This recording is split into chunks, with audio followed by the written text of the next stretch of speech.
Outside TV 16. Oh boy, we get so confused. And I am here with Andrea Masters from the North Conway Public Library. How are you? I'm doing fine, thank you. Are you the North Conway Public Library or the North Conway Library? We're officially called the North Conway Public Library, yes. Okay, well, you know. We're all free and open to the public. So yes, even though we're privately funded, yeah. And you are celebrating your 125th anniversary. We are, That's pretty cool. That's even totally more than the Red Park, and they're only at 40. Pshaw, you say. We're at 125. No, we've been around 125 years. Not me necessarily, but yeah, the library has. And that's cool. So what doings you got going on? We have a big party next weekend on Sunday, November 4th from 2 to 4, and everybody's invited. We definitely would love to have our patrons there, and we offer, what do we offer? We offer food, you know, beautiful cake. We made a custom-made cake with a library picture on it, and coffee, tea, the usual fixins, hors d'oeuvres, cheese and crackers, wine at 2 in the afternoon, and yeah, we're going all out there. Oh, that's great. Yeah. And now the library itself, we were just talking about it. So the library is 125 years. The building's about 100 years. Yes, 101 years now. So we were saying, where did it start off? It started off in the Pease building. No, it started off in the Masonic, where the Masonic Hall is located right now. That's where we had first a one-room library, then a two-room, then we moved to the Pease building because that wasn't big enough. And then in the early 1900s, the property was purchased, and James Schuler actually donated the building.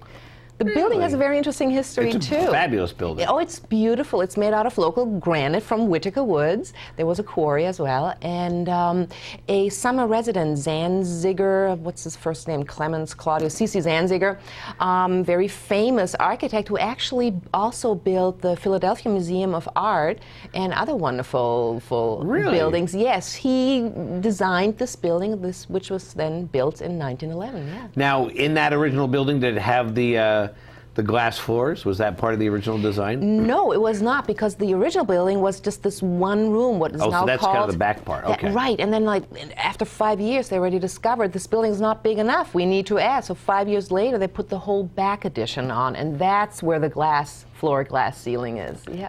Oh, that's very cool. I mean, it's just a fabulous building just to go into. I mean, you know, if you kind of think library, you go in there and you're like, this is what a library should be. We have a lot of people that just come and visit, and they're amazed. First of all, we're a lot bigger than we look from the outside. Absolutely, and it's kind of funny. It's the atmosphere is just really, really cool. And of course, since we have this local resident ghost in there, that certainly that adds. I didn't know about that. To the flair. Oh yeah, you should come at night sometime. Does he check out books? We think it's a she, oh, and well, she has all the but she has all the books at hand every night. So why would you check them out? Yeah. Now, speaking of books, you're a library. You have books. Yes. We have tons of books. We have a collection of 20,000 or so. We also have e-books, you know, that you can download onto your Kindle, iPad, iPod, whatever you want, your phone. We also actually rent or check those out, e-readers, Kindles, and a Nook. And yeah, we have tons of stuff. We have DVDs. We have all the new DVDs that come out. They come out on Tuesdays. They're on the shelf usually on Thursday. Same with the books. They come on Tuesday. They're definitely out on Tuesday or Wednesday. Right. And yeah. So what are you reading now, Andrea? Personally? What's hot in the library world of books? Oh my goodness. Well, of course, Lisa Gardner is always hot. We just had One Book, One Valley. Yep. And I personally read a mystery that takes place in Provincetown. Very fun read, kind of a new discovery for me. I like mystery and suspense. Do you read a lot of books? Not as much as I want to. That's the problem. I see all these books every day. I mean, every week, hundreds, thousands of books get published, and there's just so little time in the world. Oh, yeah. So... Well, but I guess I do read. I mean, this is why I'm a librarian. I love reading. I love books. And exactly. Now, have you seen a trend in terms of, you know, have you had more people coming in lately to get books? Or, I mean, because I'm sure that libraries go through cyclical waves. They certainly do. With the downturn in the economy a few years ago, we definitely had more people come in, absolutely, and we're still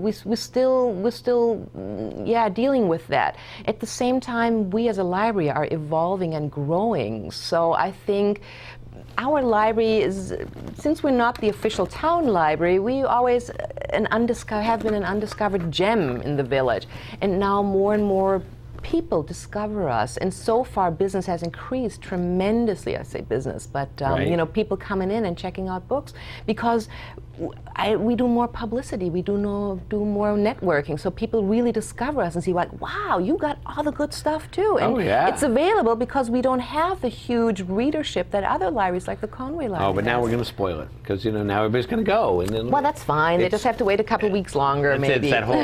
Now, do you have anybody? You don't have to mention names, but do you have anybody who, like, you see, like, every week, every few days, Yes. who come and just Yes, we have several of those voracious people. readers?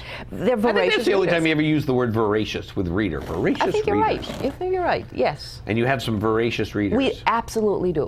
And that's the fun. And you know, you toss around. It's so much fun talking about books. And with these people, they read so much. I mean, they can tell me about more because I have to run this library. I don't have that much time to read.